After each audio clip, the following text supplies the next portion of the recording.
Pelo menos eu espero que esteja. É, agora, depois de uma hora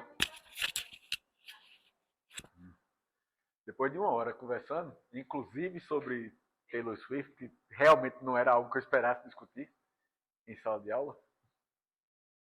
é, fatorial. No fatorial, se eu tiver fatores que exijam tamanhos diferentes de parcela, quem vai definir o tamanho da parcela? O que exige mais área ou o que exige menos área? Exige mais área, que eu posso aumentar o tamanho do que exige pouca, mas não posso reduzir o tamanho de quem exige muito. Por exemplo, um fatorial entre sistemas de preparo de solo e adubação. Adubação eu posso fazer numa parcela pequena, não posso? Poucas plantas. Mas preparo de solo eu consigo fazer em parcelas pequenas? Por definição, não. Então, se eu fizer um fatorial, preparo de solo, adubação, quem vai definir o tamanho da parcela é o preparo de solo. O que acontece quando eu aumento o tamanho da parcela? Em termos de custos? Fica mais caro. Além de mais caro, o que mais acontece? Mais caro já é um problema por si só, mas além disso, o que mais acontece? Onde é que você tem um controle maior do ambiente? Menor variação do acaso? Experimentos grandes ou pequenos? Então, eu estou aumentando o tamanho do meu experimento porque para fazer um fatorial normal tem que ser as parcelas do tamanho do preparo do solo. Isso aumenta meu custo, provavelmente reduz o número de repetições por conta do aumento do custo, ao mesmo tempo em que aumenta a variabilidade. Correto? Isso quer dizer que o fatorial está errado? Está ruim fazer um fatorial? Não. É uma pergunta cientificamente importante ver como práticas de adubação são afetadas pelo preparo do solo. A adubação no plantio direto é diferente da adubação no plantio convencional. Certo? Porque no plantio direto eu revolvo menos, eu tenho um incentivo menor rápido à oxidação da matéria orgânica, à decomposição pelo preparo do solo, e, portanto, tenho menos liberação de nutrientes do ciclo que veio antes dele. Em compensação, tenho mais matéria orgânica no solo a longo prazo e, portanto, menor perda de nutrientes. Então, há uma relação bem clara, do ponto de vista de ciência do solo, entre a forma de preparo do solo e a adubação. Faz sentido eu querer estudar os dois simultaneamente. Faz sentido fazer um fatorial. A parcela subdividida é um caso especial do fatorial em que eu encaixo, entre aspas, um fator dentro do outro.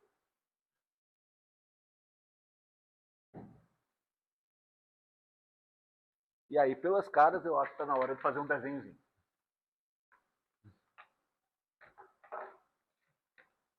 Se fosse preparo do solo, adubação.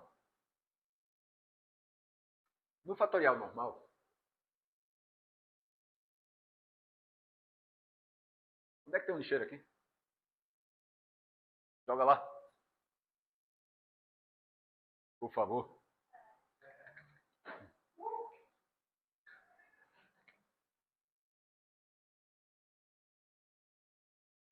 Todas as parcelas teriam que ter esse tamanho grande. Correto? Porque eu tinha plantio convencional, plantio direto, os dois estão definidos. Se eu colocar com 3 adubações,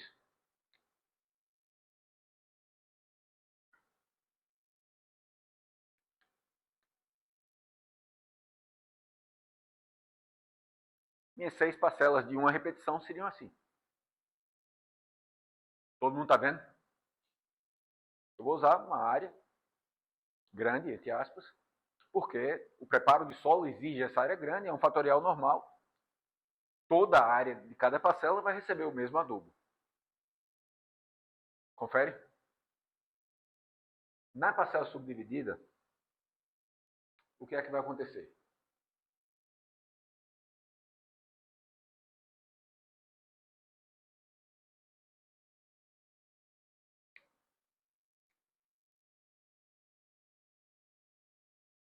Isso é uma repetição.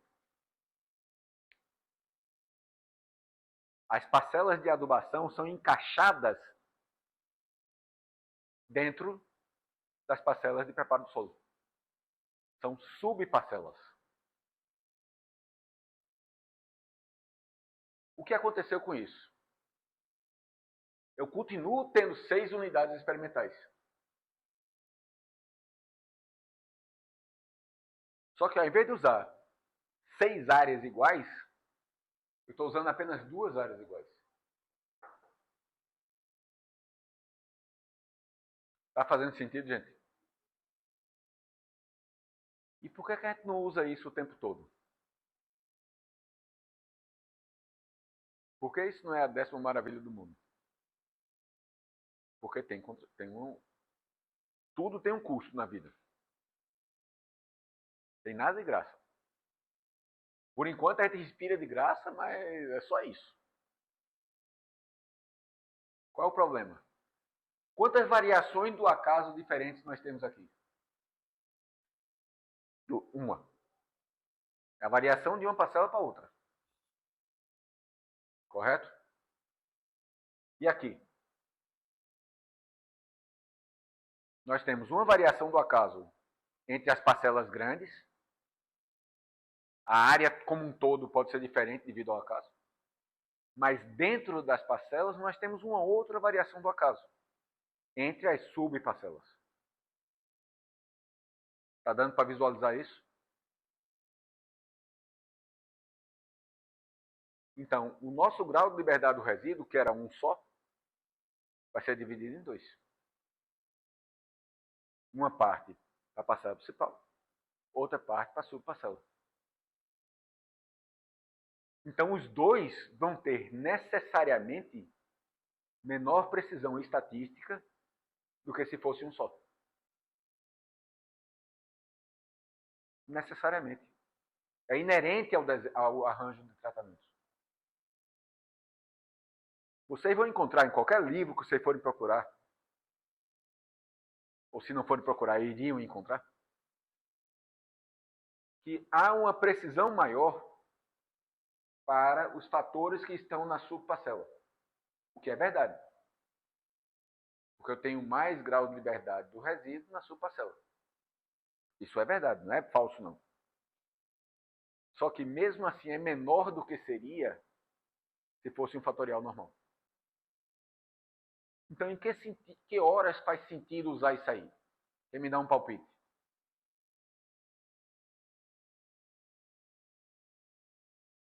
Vamos começar pelo caso mais básico. Qual é o meu custo experimental aqui? Em comparação com aqui. Aqui é muito maior. Eu estou trabalhando uma área 3 vezes maior por repetição. Então, naturalmente, meu custo experimental é muito maior no fatorial normal quando eu tenho fisicamente a possibilidade de encaixar um fator dentro do outro. Isso aí, custo experimental maior pode significar, por exemplo, que eu faça menos repetições. Com o mesmo custo de fazer uma repetição aqui, eu posso fazer 3 repetições aqui. Ou pelo menos 2, porque vai ter um custo a mais. Essas 2 vão ser mais. Essas 2 parcelas vão ser mais caras do que essas 2. Mas eu posso aumentar o número de repetições. Ou posso viabilizar, fazer uma coisa que eu não iria conseguir fazer pelo custo. Custo, leia-se reais, tempo, viabilidade prática, tudo. Está fazendo sentido? Então esse é o primeiro cenário. Mas tem mais cenários. Por exemplo, vamos para a casa de vegetação. Vamos pensar que a gente quer ver, na casa de vegetação, níveis de irrigação. Certo? Você pode aplicar, em teoria, cada pote da casa de vegetação um nível diferente dos potes vizinhos, não pode? Pode ou não pode?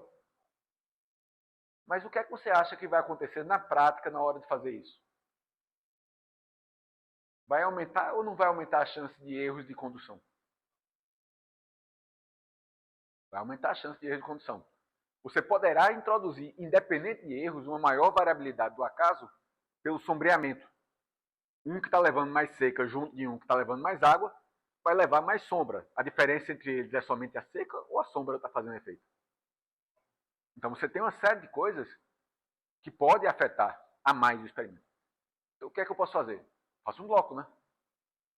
Boto todo mundo de um certo nível junto e dentro dele eu coloco adubação, seja lá o que eu estiver estudando. Adubação, bactéria, escolha o substrato, para pegar a física do solo que eu nunca uso, como exemplo. Concordam? É uma parcela subdividida. Quem é a parcela principal? A irrigação. O nível de irrigação. Então, todo mundo que está num pedaço da bancada está recebendo a mesma irrigação. E dentro da bancada, dentro desse pedaço da bancada, eu tenho os diferentes substratos que eu estou utilizando. Parcela principal, a irrigação. Subparcela, o substrato. Eu não tive nenhum ganho econômico, eu não tive nenhum ganho de quantidade de trabalho. Mas eu reduzi a variação do acaso ao reduzir a chance de erros, de manuseio, de sombreamentos variáveis. Está fazendo sentido, gente? Então, se eu tenho um ganho experimental na precisão, porque eu reduzi a área, porque eu consegui controlar algumas coisas que seriam difíceis de controlar no fatorial amplo, geral e restrito, eu posso compensar, ou mais do que compensar, a perda estatística que eu tenho no poder pela divisão dos graus de liberdade. Esse é o meu objetivo. Não é um arranjo de tratamentos. Arranjo de tratamentos não é delineamento em parcela subdividida. É arranjo em parcela subdividida. Conduzido no inteiramente casualizado, no blocos, no quadrado latino, no quadrado greco-romano, no PQP. Conduzido como você quiser conduzir ele.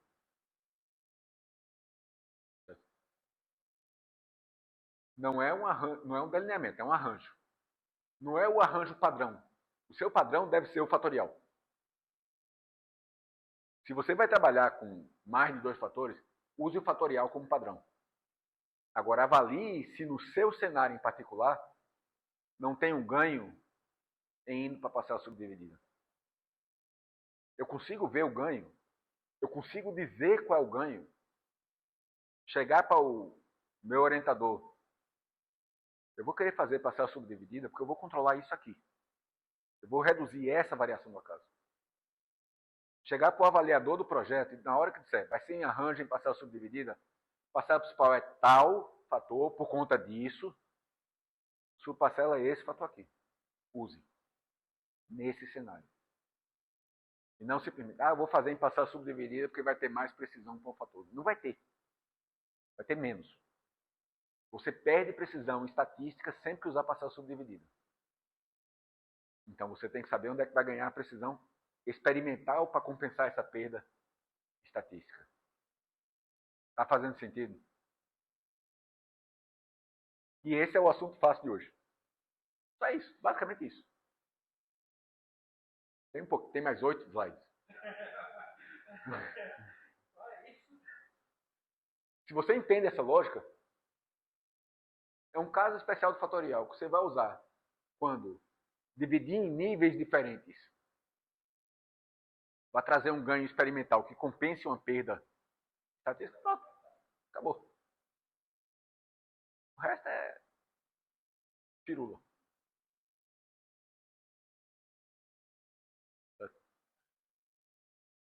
E eu estou vendo que vocês estão acreditando em mim tanto quanto na palavra de um político.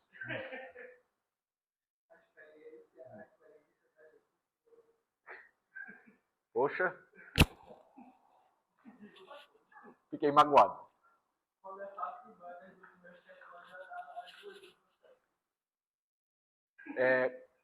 Acho que vocês não conheceram Didi Mocó, não.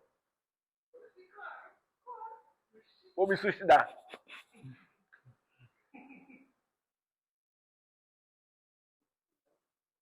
É o caso especial do fatorial, tudo que vale fatorial vale para ele. Interação, efeito principal, blá blá blá, blá blá, tudo vale. A principal diferença é que você vai ter uma parcela que a gente chama de fisicamente dentro da outra, mas pode não ser fisicamente, certo? Que fica dentro da outra. Uma é principal, a outra é sub, ou sub-sub, ou sub-sub-sub, ou ad infinito. Se você quiser, tem um exemplo que eu vou mostrar, acho que o exemplo que eu escolhi para vocês é sub, não, ia ser sub. Certo? Tinha 4 níveis de subdividida. Quando eu fui olhar o artigo para montar a aula, desisti dele.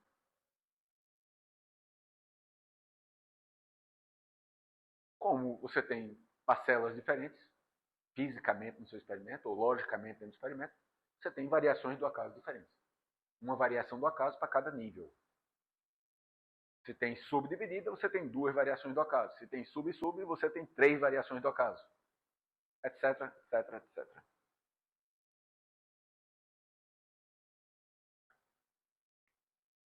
Conhecem? Já ouviram falar nesse experimento alguma vez?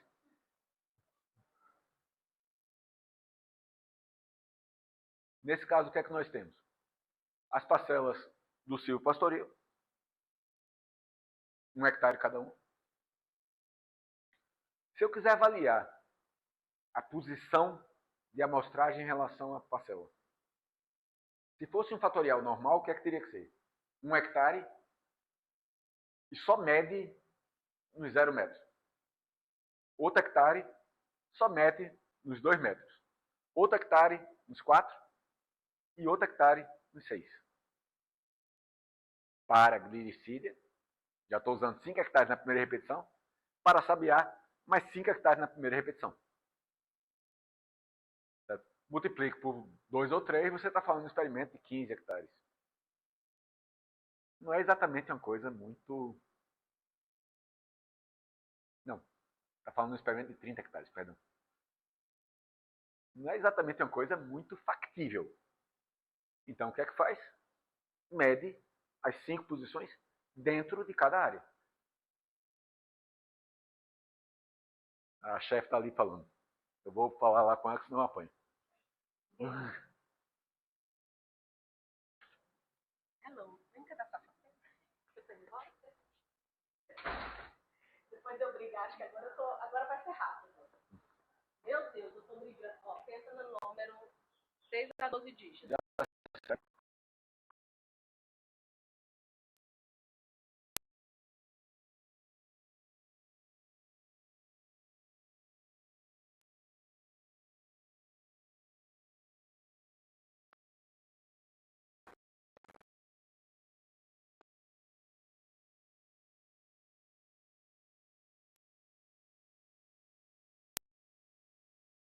Pode digitar e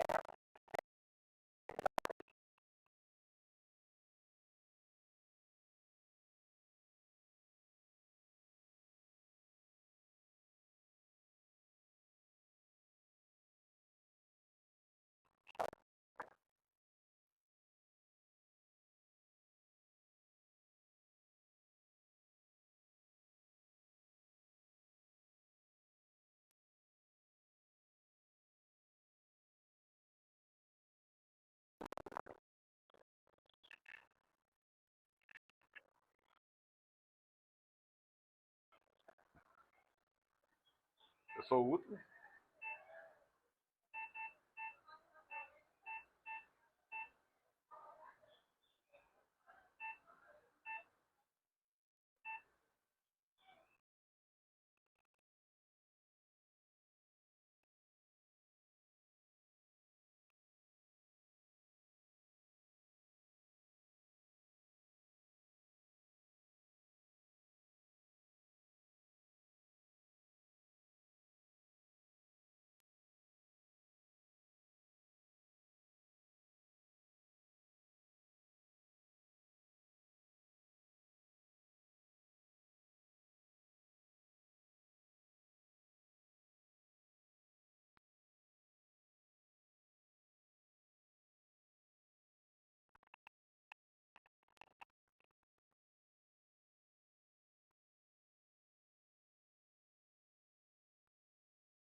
Você abrir a porta, você sempre passa a mão na frente.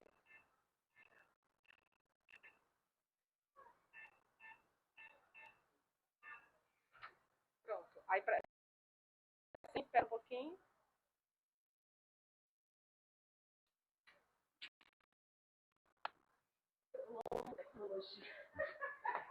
Agora deixa eu anotar essa senha, que eu esqueço. Meu Deus. Pronto, tudo certo, eu já tô indo, tá? Ok.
Ok.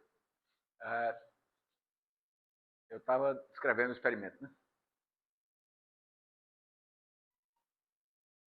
Não foram 5, não. Nesses experimentos foram 3 só.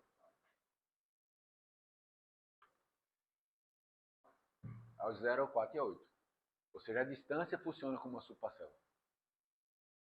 Esse exemplo tem um erro lógico. Tem um problema lógico. É um uso comum, mas tem um problema lógico. Qual é? Não. Não, porque isso aí seria feito dentro da área.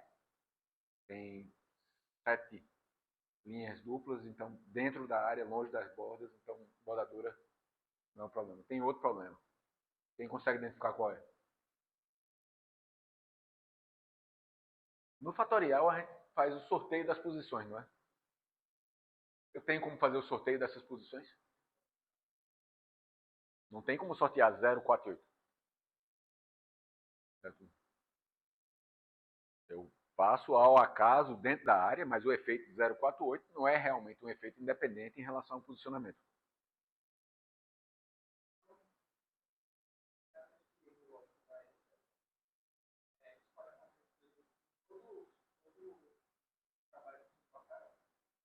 Não. Esse é um caso específico, as posições são fixas. Outro caso específico, que é, na realidade, esse seria um caso mais adequadamente medido na segunda metade da aula. Medição repetida. Certo? Profundidade do solo. Quer medir alguma coisa em camadas do solo. O uso de parcela subdividida é clássico nesses casos. É um dos caminhos clássicos. Mas tem o mesmo problema. O que acontece 0,10 não é independente do que acontece 10,20. Tanto é afetado pelo 10,20 de coisa subindo, quanto afeta o 10,20 de coisa descendo. Então são usos clássicos, mas que têm limitações teóricas. Porque no fatorial você tem independência completa. Você faz o sorteio. Então você sorteia ele e dá o que dá. Nesses casos você não tem.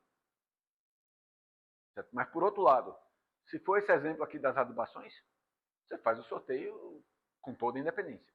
Então é um caso, certo? Esses casos em que a parcela você está encaixando por uma questão de escolha quase, esse problema que eu estou relatando não vai acontecer. Certo? Eu usei esse simplesmente porque é um que vocês já viram algumas vezes e que fica fácil de intuir a vantagem da parcela subdividida, de visualizar a vantagem. Ok? Delineamento em blocos. Como esse aqui. Certo? Eu tenho a passada principal, glicídia de um lado, sabiá do outro. E as subparcelas são as distâncias em relação à linha dupla, ao 0, 4 e 8 metros da linha dupla da leguminosa.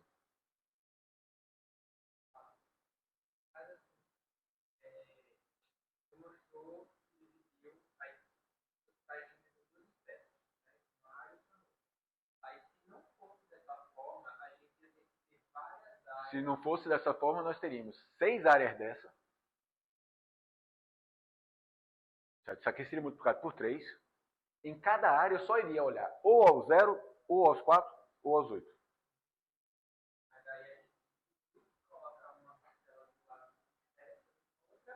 Passar de um lado de uma espécie de outra, aí é a questão do sorteio.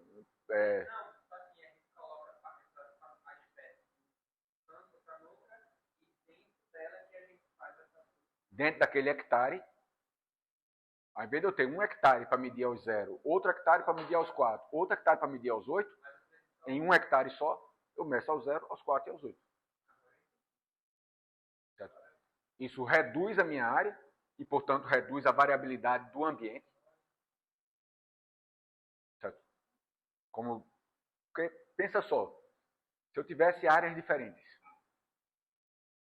talvez em uma área o sabiá crescesse menos do que nas outras, variação do acaso, e aí haveria um confundimento entre o crescimento menor em função da área com um efeito posicional de onde está.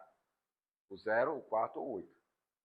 Na hora que eu coloco tudo na mesma área, o sabiá que está afetando o 0 é o mesmo que está afetando o 4 que está afetando o 8. Se ele crescer mais ou crescer menos, vai afetar os 3. Então eu reduzo a variação do acaso total do experimento, na hora que eu controlo isso. Ou reduzo a variação do ambiente na hora que a minha irrigação, todo mundo que está recebendo irrigação fica junto.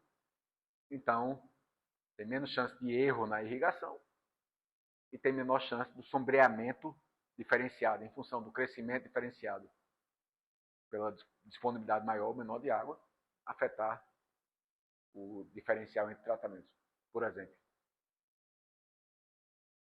Tá tranquilo, gente?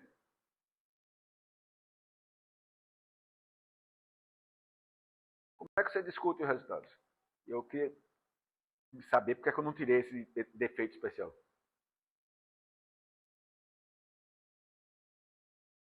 Saco. Passei direto e como está gravando eu não consigo voltar. Mas o que é que eu estava dizendo naquele slide? Nós temos 2 variações do acaso. Pelo menos 2. Correto? Quem vai ter uma maior variação do acaso? Entre as grandes ou entre as pequenas? Entre as principais ou entre as sub? Entre as principais, porque são maiores, né? Onde é que eu vou ter menos grau de liberdade? Nas principais ou nas sub? Então eu tenho mais variação do acaso, porque são maiores, e menos grau de liberdade, porque tem menos parcelas principais do que eu tenho sub. Então eu vou ter menos grau de liberdade na sub do que na principal. É o combo perfeito para um maior quadrado médio do resíduo e, portanto, maior dificuldade de encontrar diferenças. E é por isso que todo livro diz, todo, tem uma maior precisão nos efeitos que estão na subparcela. O que é a mais pura verdade. Porque o quadrado médio do resíduo da subparcela é menor do que o quadrado médio do resíduo da parcela principal. Então é pura verdade. Só que 99,99% das pessoas que leem isso não se tocam que, mesmo na subparcela, eu tenho menor precisão do que eu teria se fosse um fatorial básico. Qual é a bronca, Gabriel? Gabriela. Hã? Não entendeu? Vamos pegar esse exemplo que eu fiz. Se fosse um fatorial normal,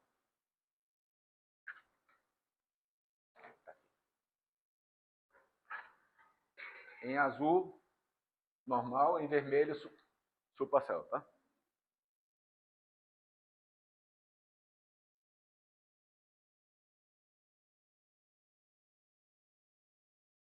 Vamos admitir 3 repetições e blocos.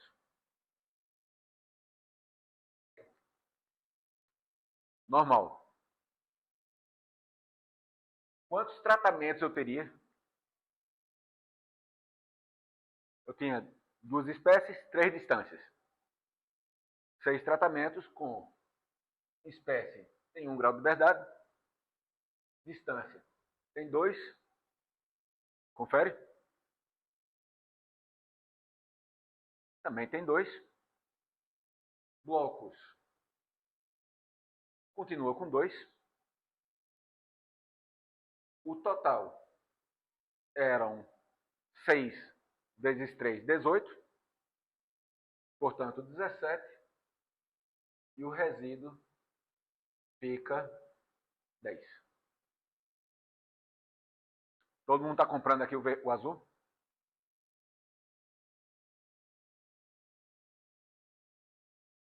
Agora vamos passar para o vermelho. Parcela subdividida. Continua a mesma. A espécie é a principal, né? O bloco está na parcela principal ou na subparcela? O bloco está na principal. E o bloco é formado pelas parcelas grandes. Não é isso? Então o bloco está na conta da principal.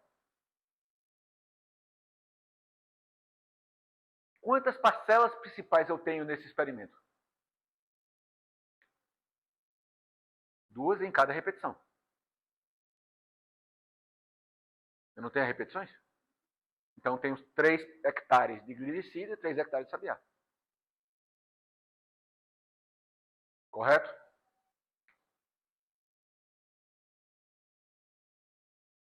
Se eu tenho 3 e 3, tenho 6.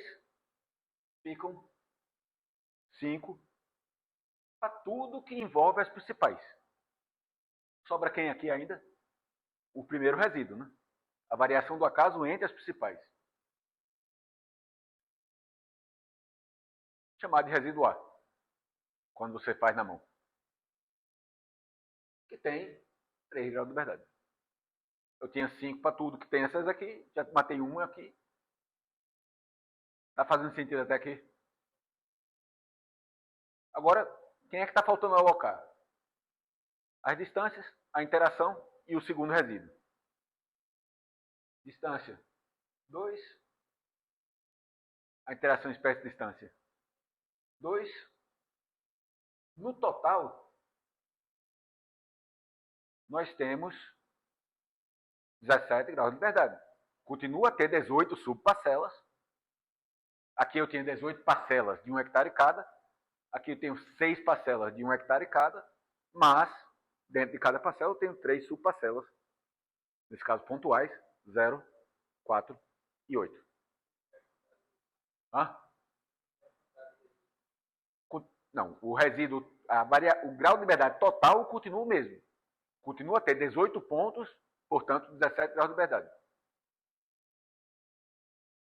Correto?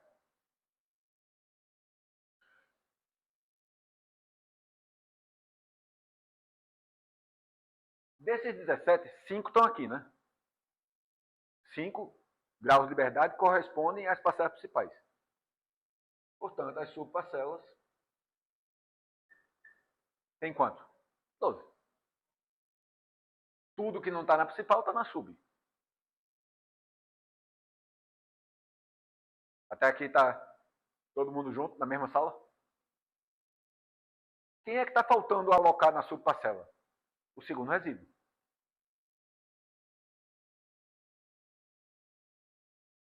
(12 menos 8, menos 4). 12 menos 4 dá 8.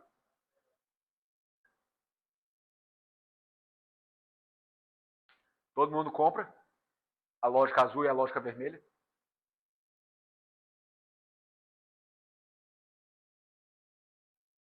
Espécie vai ser comparada com quem? Com quantos graus de liberdade?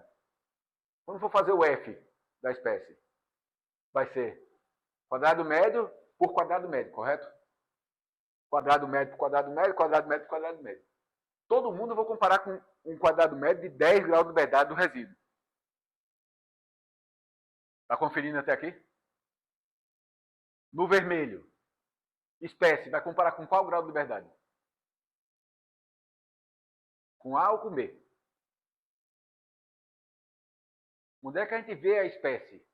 Na parcela principal ou na subparcela? Na principal.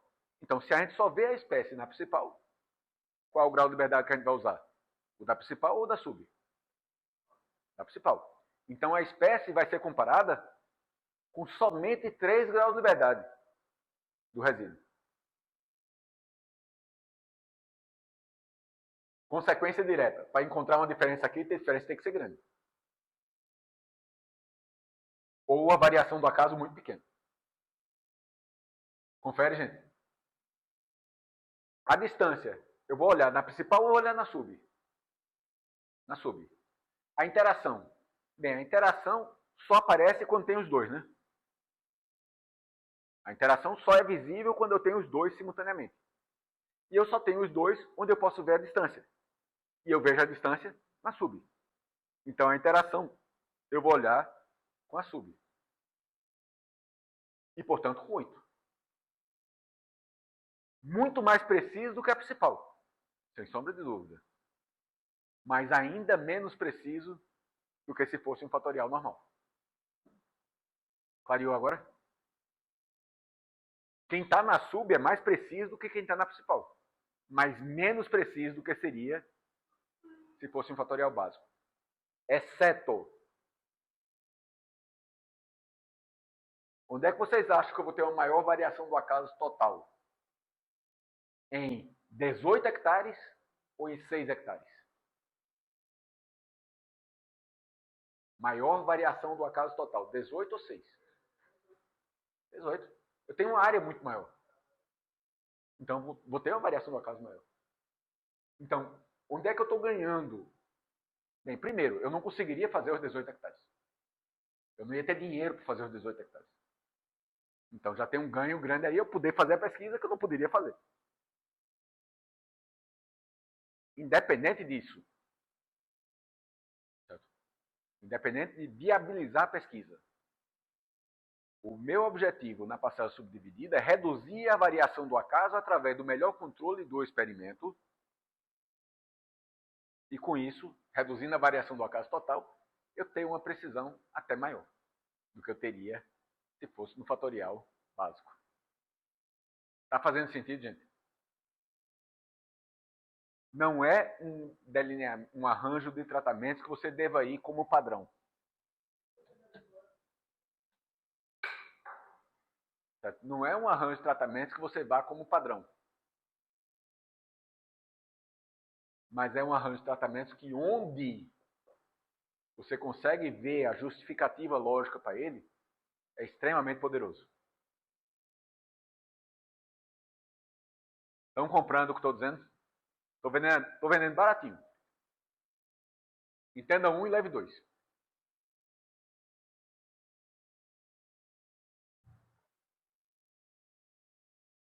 Ok, gente?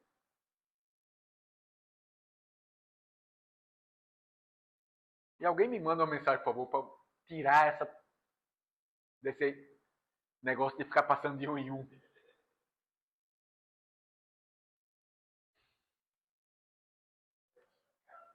Hã? Eu termino passando direto e estragando e dificultando a gravação. Como é que a gente faz isso no SAIS? Que eu acredito que seja forma semelhante ao R. 2 passos para trás aqui. Em vários programas feitos para agrárias, em que a parcela subdividida é bastante usada, vai existir uma opção formal de parcela subdividida. Você clica lá e aparece a análise da parcela subdividida. E você já diz quem é que está na principal, quem é que está na sub. Qual é o problema disso? É engessado. Certo? Se o programa tem subparcela, mas não tem sub-sub, você não consegue esticar o programa para sub-sub. Se o programa tem parcela subdividida, mas não permite fazer um fatorial na principal, você não consegue esticar o conceito para um fatorial na principal ou um fatorial na subparcela. Com o size ou com o R, você consegue esticar isso facilmente. Você desenha o que você quer. Agora, contrapartida, não existe no size, e eu aposto que no R também não existe, exceto se for num desses benditos módulos que vocês carregam, mas no R de fábrica, não existe uma opção que vá automaticamente dizer quem é o resíduo A, quem é o resíduo B. No size não existe, você tem que definir. Então, como é que você define isso? A variação do acaso é a variação que não se deve a causas conhecidas. Definição. Quais são as causas conhecidas na parcela principal? O tratamento da principal. E se for blocos. Se não for blocos, vai ter uma variação do acaso entre as parcelas. As repetições. Correto? Então, quem é a variação do acaso da parcela principal? É a interação entre tratamento da principal e bloco. Ou seja, como o tratamento responde de forma diferente nas diferentes repetições. Por definição. Não é isso que é variação do acaso? A variação entre as parcelas de um mesmo tratamento. Então, só é você incluir a interação tratamento, repetição dentro do modelo. O SAI vai calcular isso para você. Só você dizer, fator vezes bloco, espécie vezes bloco, na definição do modelo. E o SAI vai considerar.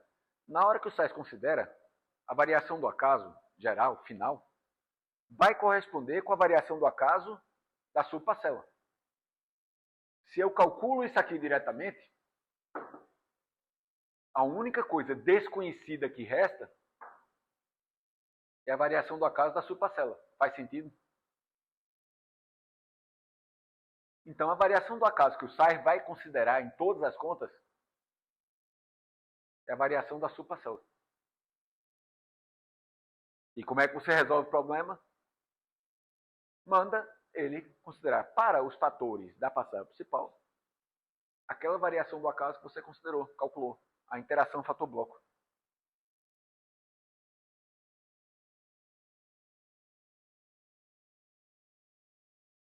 Esses seriam, se fosse um fatorial básico, esse seria o modelo.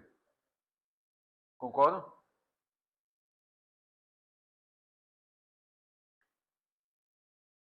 No SAIS, eu vou colocar, aí só tem uma variação do acaso, aí é um fatorial básico.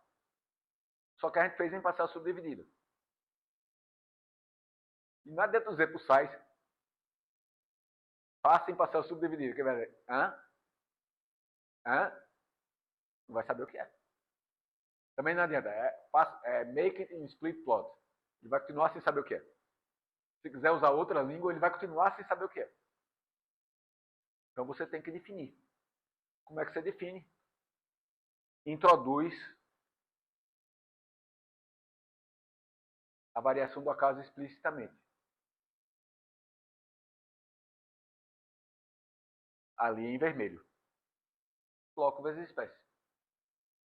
Ou seja, como a espécie responde de forma diferente em cada bloco. Ou como o bloco responde de forma diferente em cada espécie.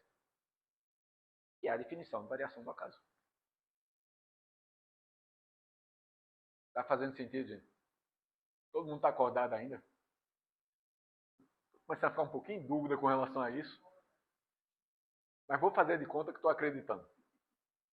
Vai determinar isso, aí eu dou uma pausa.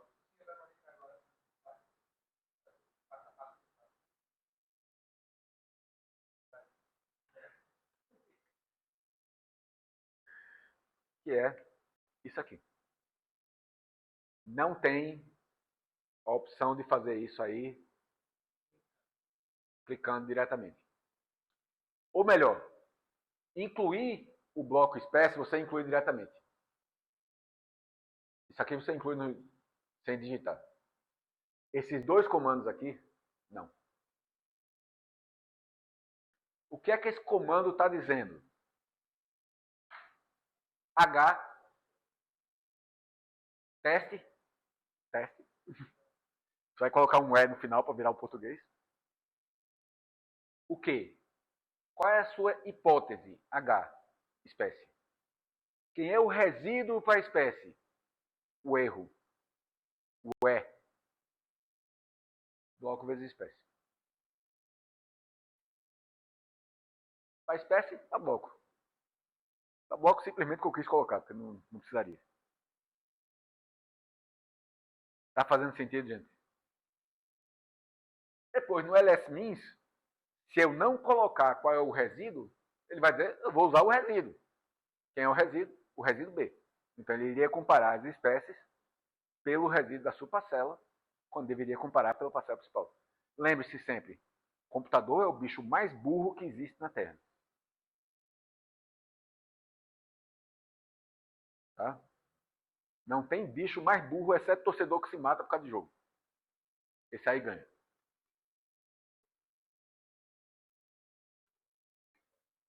O que foi?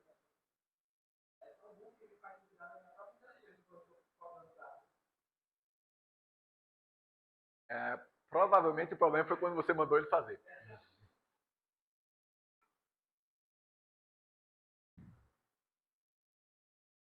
Ele faz o que você manda. Se você mandar ele se jogar em um precipício, ele vai jogar. Talvez o programador, se recebeu a saída, diga: ao invés de eu me jogar, eu vou jogar ele do precipício. Mas isso são detalhes. Tá ok até aqui, gente? Só isso. A única mudança do ponto de vista de análise do fatorial básico ao fatorial em parcela subdividida, o arranjo em parcela subdividida, é a inclusão da interação bloco espécie, que é quem deveria estar em vermelho, não espécie distância, e a definição de quem vai ser avaliado por qual. Morreu, acabou. O resto da saída é praticamente igual à saída de um fatorial básico. Qual é a única diferença?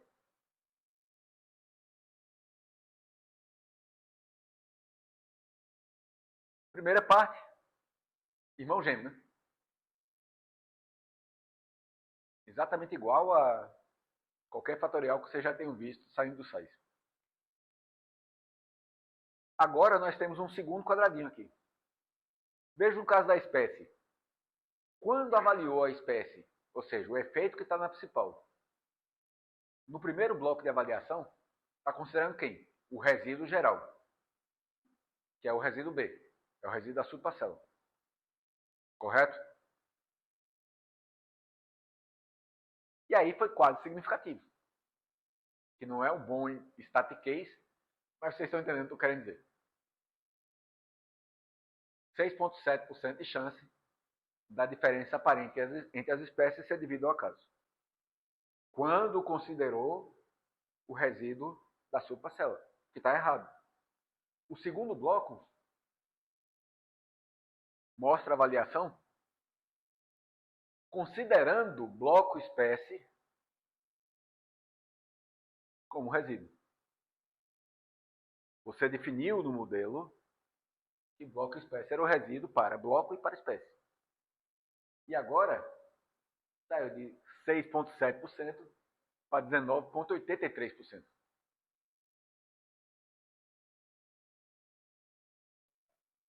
Agora, jogar o dado tem uma chance maior de acertar um número. Que é uma chance em 6, aí é uma chance em 5.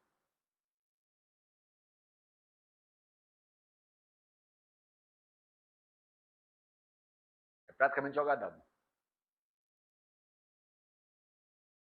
Pegou A. Qual era a pergunta? Literalmente, pegou A.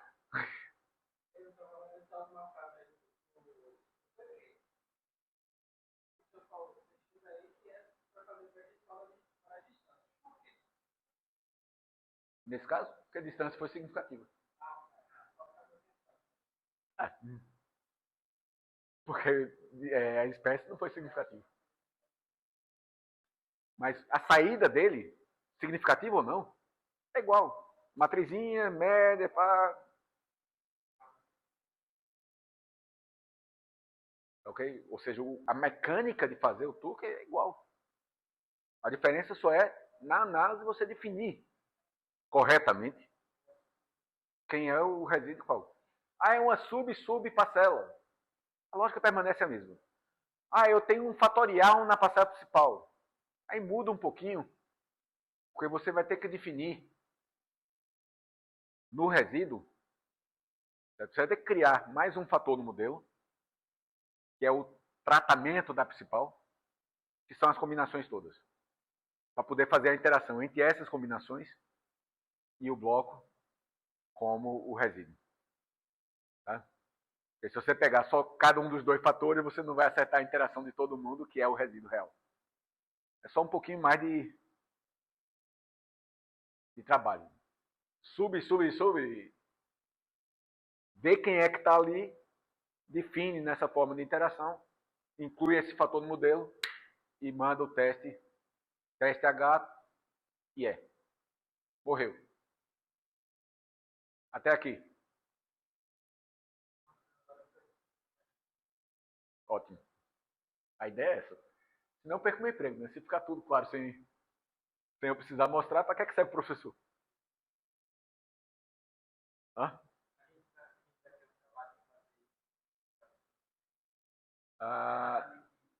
Exatamente isso não.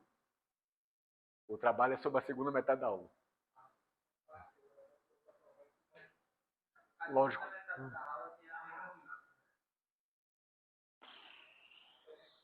Isso é um dos caminhos de fazer a segunda metade da aula. É o caminho menos provável de você fazer.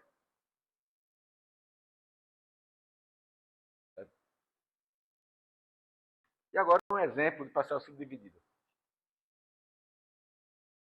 É uma parcela subdividida, cobertura morta na principal, adubação fosfatada na sub. Eu copiei do inglês para facilitar a minha vida. O artigo está no material disponível para vocês, para quem quiser ver. É um split plot com 3 parcelas principais, 4 sub e 3 repetições. As parcelas principais são sem cobertura morta, cobertura de arroz ou de milho, e as subparcelas são 4 doses de fósforo, 0, 40, 80 e 120. O experimento foi repetido em 2 anos, mas a análise foi feita ano a ano. Então, todo trabalho de produtividade, em que produtividade é a medida central, é repetido no tempo. No tempo ou no espaço, ou melhor ainda, no tempo e no espaço. Ou seja, locais diferentes, tempos diferentes, anos diferentes, ou pelo menos tempos diferentes, ou tempos diferentes no mesmo local, ou anos diferentes, ou locais diferentes no mesmo ano. Isso para poder ver o efeito ambiental, que é crucial em experimentos em que a produtividade é um ponto central. A maioria das revistas internacionais mais criteriosas vão exigir 3, 4 anos para um artigo em que a produtividade é o crítico. Justamente em função disso, para poder garantir que as suas afirmativas são válidas com a variação climática normal. E aqui é a saída dele. Nesse caso, certo? Laranja e azul são duas variáveis diferentes. Não compare laranja com azul. Certo? Porque eu fiz isso todas as vezes. Toda vez que eu olhava essa figura, eu queria comparar o laranja com o azul. Não compare.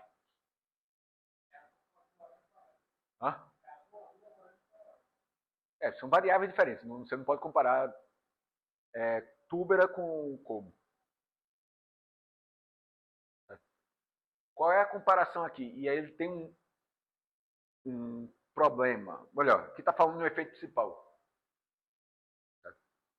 Do lado esquerdo, está comparando o efeito da cobertura.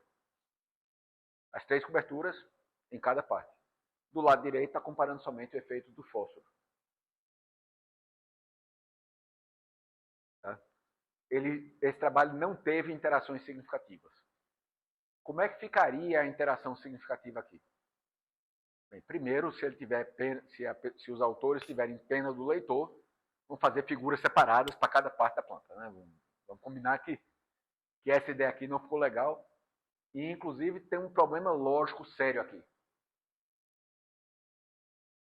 Mesmo os efeitos no Raum, eu esqueci qual é a parte da planta que é, mas o laranjinha. Os efeitos são significativos, não são? E você vê letras diferentes. Mas visualmente eles parecem significativos? Por que não parece? A escala. Na hora que colocou a escala certa para a túbera, a escala está certa para o azul. Aí fica chata a escala do outro. Tecnicamente o gráfico está correto. Não tem nada de errado no gráfico, porque os dois estão mostrando a mesma unidade.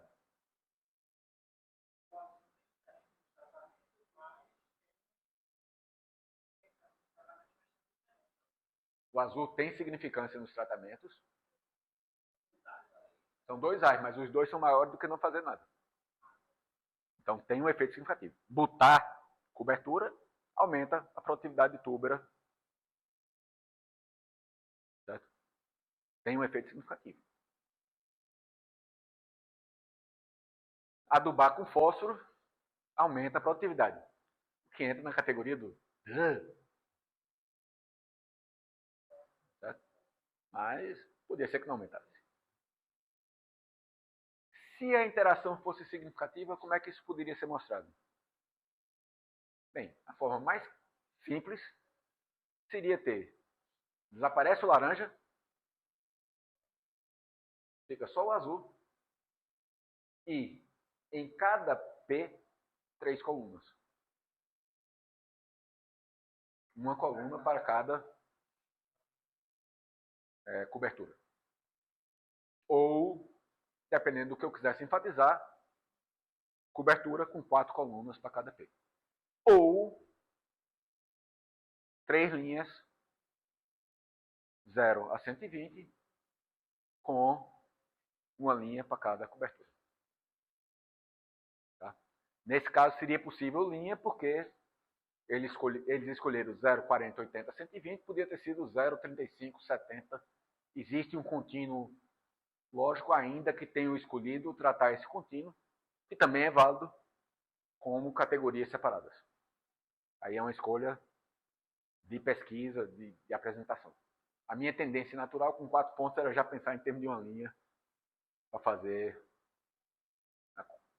uma ideia de crescimento. Embora a regressão seja complicada, porque o número de pontos ainda é baixo, a capacidade de previsão da regressão fica meio limitada, mas poderia ser. Já dá para começar a pensar numa regressão linear, com certa confiança. Ok, gente? 10 minutinhos.